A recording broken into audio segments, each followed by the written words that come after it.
श्री आरिफ खान जो ससाराम से आए हैं, उनको बुलाती हूँ।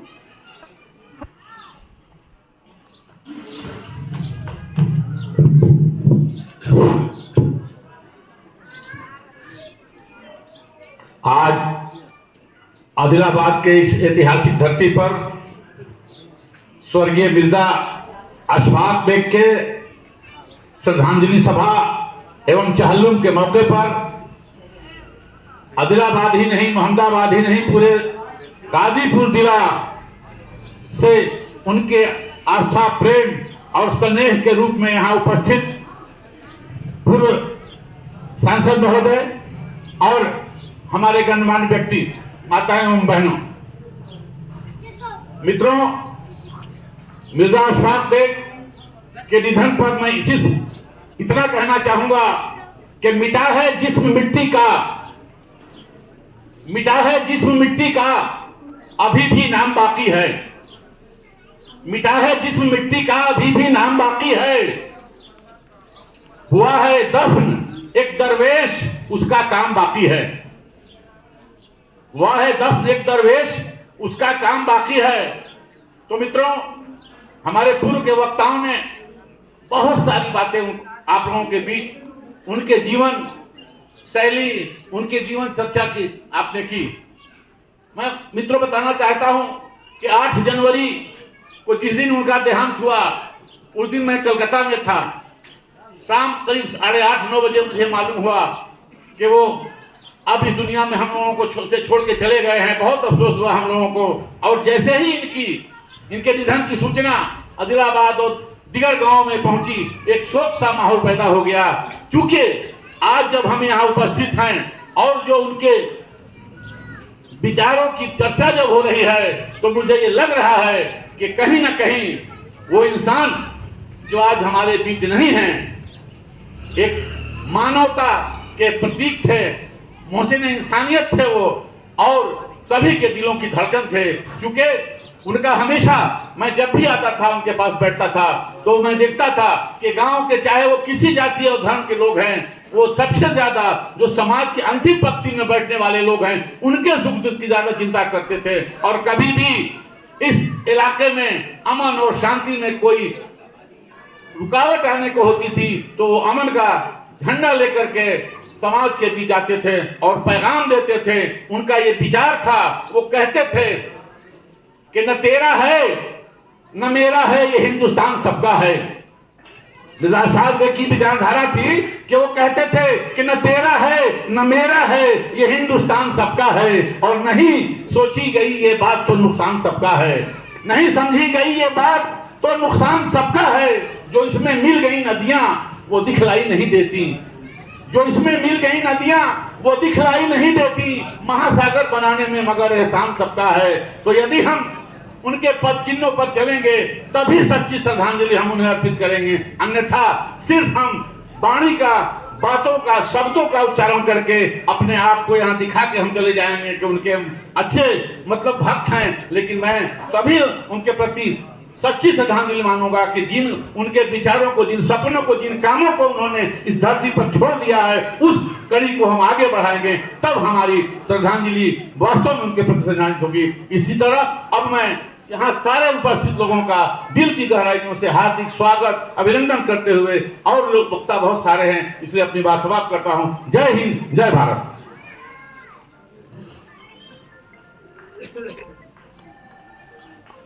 बहुत बहुत धन्यवाद। 1 बजने को आ रहा है, खाना भी लगने ही वाला है, पर इतना दिल से लोग अपना नाम भेज रहे हैं कि वो बोलना चाह रहे हैं, और हम भी चाह रहे हैं कि किसी की बात आज छूटे नहीं। तो हम लोग कम से कम वक्त लेंगे, लेकिन दिल की बात ज़रूर करके जाएंगे। मिर्ज़ा शौकत बेग, जिनको हम जुग्गू बुलाते हैं प्यार से, और जो भी पापा के आसपास ही पले बड़े हैं, उनसे रोज़ मिले हैं, उनको मैं आमंत्रित करती हूँ।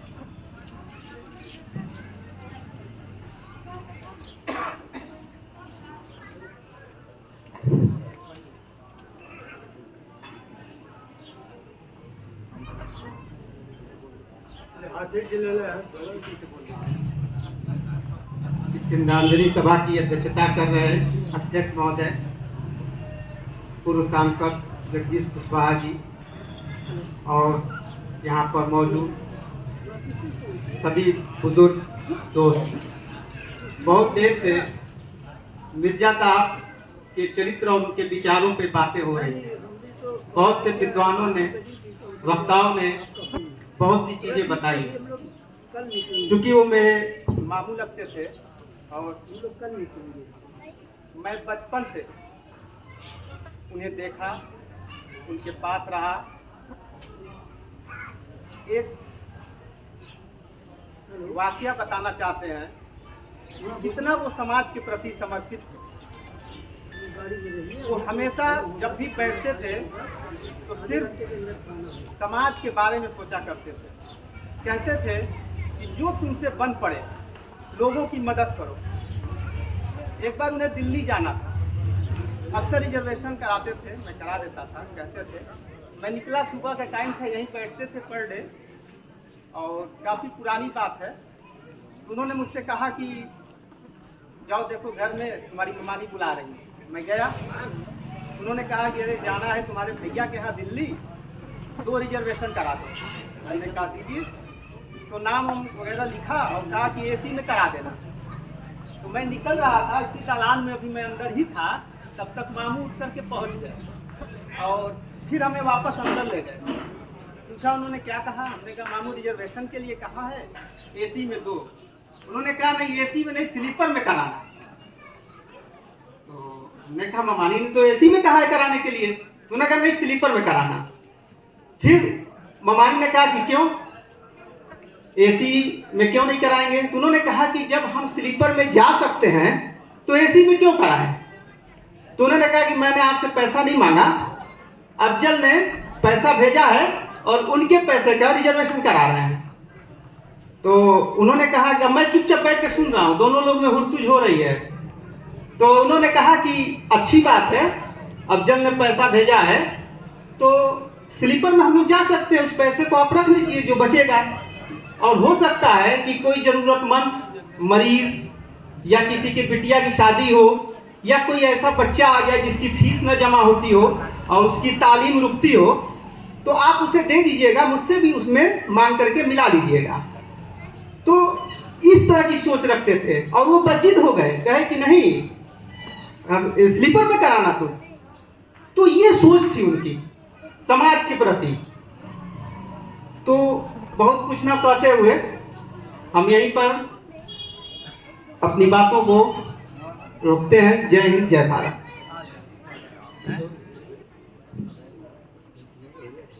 जुगू ने ये वाकया सुनाकर वाकई यादें जो हैं सबकी ताज़ा कर दी।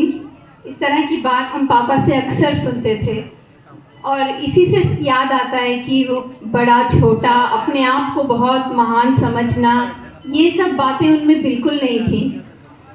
अब मैं विजय शंकर राय साहब को बुलाना चाहती हूँ, जो भाजपा के नेता हैं, मिर्जा साहब के शिष्य रह चुके हैं। और अगर हम उन्हीं इसी प्रोफाइल को देखें कि किस किस तरह के लोग उनको याद कर रहे हैं, इतने प्यार से याद कर रहे हैं, तो हमें समझ में आता है कि पापा का कितना प्रभाव रहा। श्रद्धांजलि सभा के सम्मानित सभापति जी,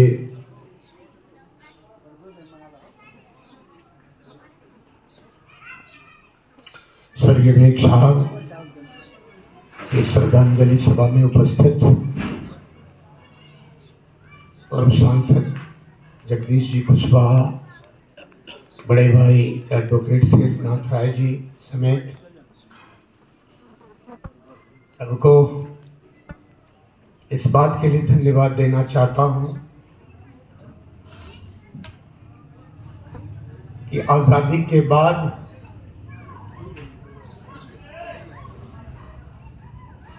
जब देश का परिदृश्य बदला तो विभिन्न विचारों के लोग अपने अपने तरीके से हिंदुस्तान को आगे बढ़ाने की बात सोचे। जिस राजनीतिक दल से मैं विद्यार्थी जीवन से अपने को जोड़ा, हमारी सोच और स्वर्गीय गुरुदेव बेग साहब की सोच, नदी के दो कगार थे। मुझे जानकारी मिली कि आज मैं आया था तो मैंने ये बात रखी थी कि बेग साहब के आप पुत्र हो, लेकिन पुत्र के समान बहुत सारे लोग हैं। एक काम करना कि एक परंपरा ये कायम की जाए। बेग साहब का शरीर एक, लेकिन उसमें वैचारिक आत्माएं अनेक थे। जमींदार परिवार से संबंध, राजनीति से संबंध के साथ साथ उनके अंदर एक अध्यापक का विशाल व्यक्तित्व भी समाहित था। माना कि मेरे वो विषय अध्यापक नहीं थे, लेकिन पूरा इलाका जानता था। मैंने व्रत लिया था, द्रोणाचार्य ने एकलव्य को शिक्षा नहीं दी। परिस्थितियां चाहे जो भी हो, लेकिन एकलव्य ने गुरु के प्रति अपने धर्म का निर्वाह किया था। एक छोटा सा उदाहरण मैं रखना चाहता हूं बेग साहब और मेरे संबंध। एक समस्या आई थी कोतवाली में, एक विशाल जनसमूह इकट्ठा था।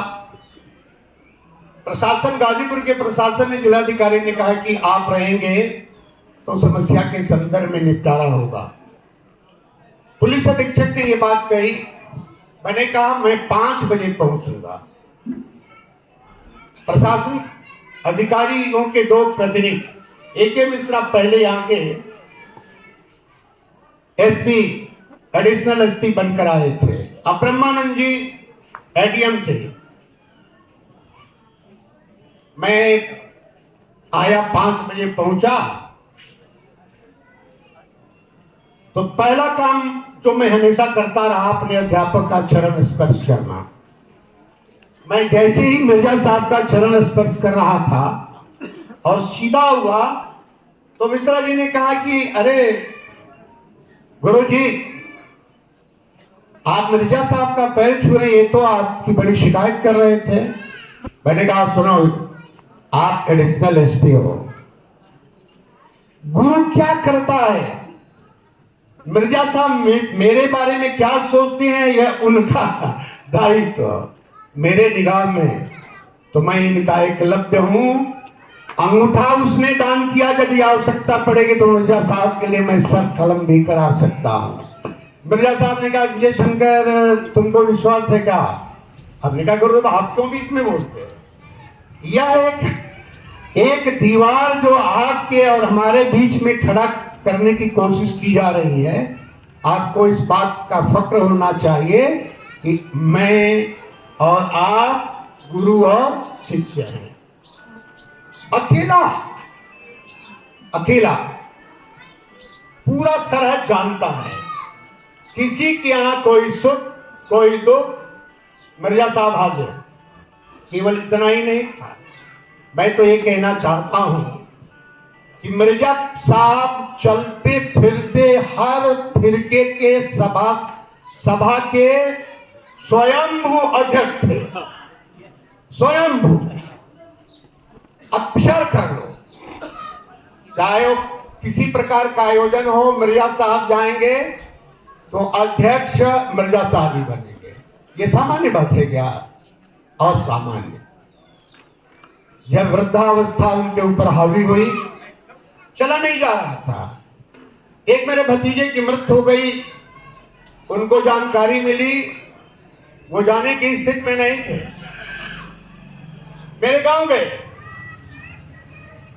मैंने कहा गुरुदेव आपको नहीं आना चाहिए था, आप वहीं से जो है विजय शंकर जब तक चल जाता है चलने दिया जाए। मैं कहना चाहता हूं मेरे मित्रों, सारे लोग देवी और सज्जनों, मत भिन्नता अलग है,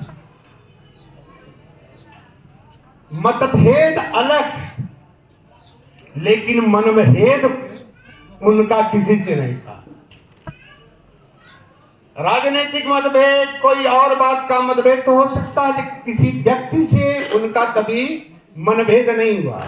जिसने उनकी कठोर आलोचना की, मिलने के बाद आलोचक स्वयं उनके व्यवहार को देख करके शर्मिंदा हो जाता था।